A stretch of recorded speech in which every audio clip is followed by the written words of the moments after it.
జ్యోతిష్య శాస్త్రంలో రాశి చక్రానికి ఎంతో ప్రాధాన్యత ఉంది. రాశి చక్రంలో గ్రహాలు అనుకూలంగా ఉంటే వ్యక్తి భవిష్యత్తు, వర్తమానం ఆశాజనకంగా ఉంటాయని భావిస్తారు. జ్యోతిష్యం ప్రకారం 12 రాశులుంటాయి. ఒక్కొక్క రాశిలో 9 నక్షత్ర పాదాలు ఉంటాయి. ఇలా 12 రాశుల్లో కలిసి 108 నక్షత్ర పాదాలు ఉంటాయి. సూర్యుడు ఒక్కొక్క రాశిలో ఒక మాసం పాటు ఉంటాడు. జాతక చక్రం అంటే ఆ సమయంలో గ్రహాలు ఆకాశంలో ఎక్కడ ఉన్నాయో చెప్పటం మాత్రమే. ఇందులో మూఢనమ్మకం ఏం లేదు. ఈ రాశులను పరిశీలిస్తే అందులో కొన్ని అనుకూలతలు, ప్రతికూలతలు ఉంటాయి.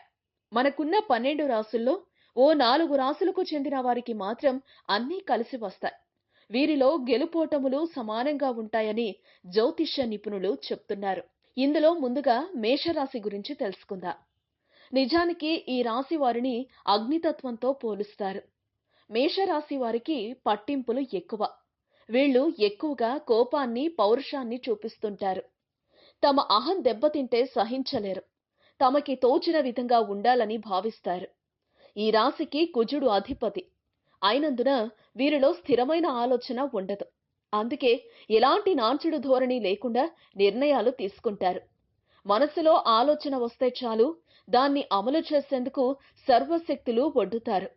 ఈ విషయంపై మీకు నమ్మకం కలగాలంటే మీకు తెలిసిన మేషరాశి వారితో మాట్లాడితే తెలుస్తోంది. ఇక వృషభ రాశి వారు కూడా నక్కతోక తొక్కిన వారే. వీరు మానసికంగా చాలా దృఢంగా ఉంటారు. తాము ఏదైనా అనుకుంటే దాన్ని సాధించే వరకు నిద్రపోరు. వీరిలో సంగీత రసాస్వాదన ఎక్కువ.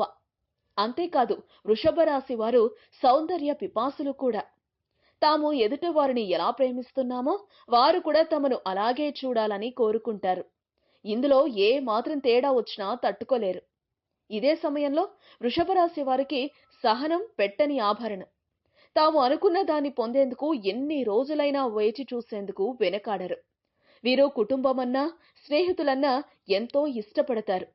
వ్యక్తిగత జీవితానికి అత్యంత ప్రాధాన్యం ఇస్తారు. సింహరాశి వారి గురించి చూస్తే వీరికి పుట్టుకతోనే నాయకత్వ లక్షణాలు ఉంటాయని చెప్పొచ్చు. గుంపులో గోవిందా అని కాకుండా తమ చుట్టూ ఉన్న వ్యక్తులను డామినేట్ చేయాలని వీరు చూస్తారు. వ్యక్తిగత ఆరోగ్యం పట్ల ఎక్కువగా జాగ్రత్తలు తీసుకుంటారు. క్రమశిక్షణకు పెద్దపీట వేస్తారు. వీరు సమయపాలనను ఎక్కువగా పాటిస్తారు. తమలాగే ఇతరులు కూడా ఉండాలని భావిస్తారు. ఎంత ఉన్నత స్థాయికి చేరుకున్నా మరింత ముందుకు వెళ్లాలని ఆలోచిస్తారు. ఈ తపన వల్ల జీవితంలో వీరు కొన్ని సుఖాలను కోల్పోతారు. అయితే బ్యాంక్ బ్యాలెన్స్ మాత్రం దండిగా ఉంటుంది.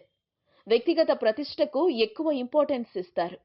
వీరిని అర్థం చేసుకున్న వాళ్ళకి వీళ్ళు దేవుడిలా కనిపిస్తారు. చివరగా మకర రాశి విషయానికొస్తే ఈ రాశి కాలపురుషుని కర్మస్థానము.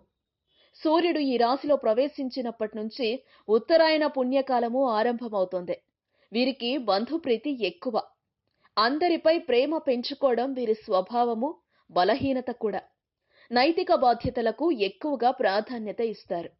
నమ్మిన వారి కొరకు అధికంగా శ్రమిస్తారు. ధన సంపాదనే ధ్యేయంగా జీవించరు. వీరికి దైవానుగ్రహం అధికంగా ఉంటుంది. బంధువర్గం కంటే బయటవారి సహాయం అధికంగా అందుతుంది. ఇక మిగిలిన రాశుల వారికి కూడా వారి వారి కర్మానుసారం గ్రహగతులను అనుసరించి జాతకం ఆధారపడి ఉంటుంది. ఈ వీడియో మీకు నచ్చితే ఓ లైక్ కొట్టండి. మీ ఫ్రెండ్స్ కు షేర్ చేయండి. మీ సజెషన్స్ ఏమైనా ఉంటే కింద కామెంట్ చేయండి. మరో మాట, ఇలాంటి మరిన్ని ఆసక్తికరమైన విషయాలు తెలుసుకోవాలనుకుంటే మా యూట్యూబ్ ఛానల్ను సబ్స్క్రైబ్ చేయటం మాత్రం మరవకండి.